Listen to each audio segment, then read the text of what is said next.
குறை மாசத்துல பிறந்த குழந்தைகளை கண்டிப்பாக ஐ செக்அப் பண்ணணும். ஃபஸ்ட்டு குறை மாதத்தை பிறக்கும் இந்த குழந்தைக்கு என்ன பண்ணுவோம்? ஆக்சிஜன் கொடுப்போம்.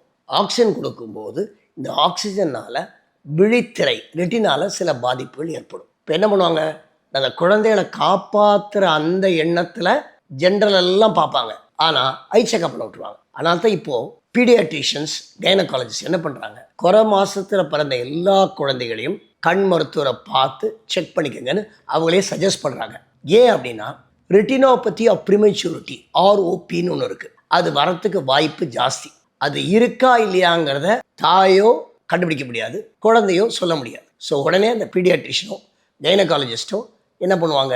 ஒரு ஐ டாக்டர்கிட்ட அனுப்புவாங்க. இப்போ அந்த சின்ன குழந்தைக்கு மருந்து போட்டு நம்ம பார்த்தோம்னா அது கோஆப்ரேட் பண்ணாது.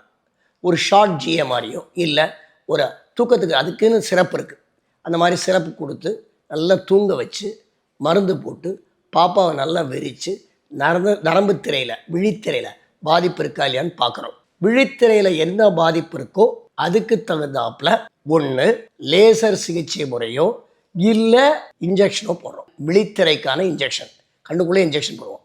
என்ன சார் பிறந்த குழந்தைக்கு இப்படி பண்ணுறீங்களே? ஆமாம், இது பண்ணால் தான் மேற்கொண்டு விழித்திரை பாதிக்காமல் இரத்த கசிவு வராமல் பார்வையை காப்பாற்ற முடியும்.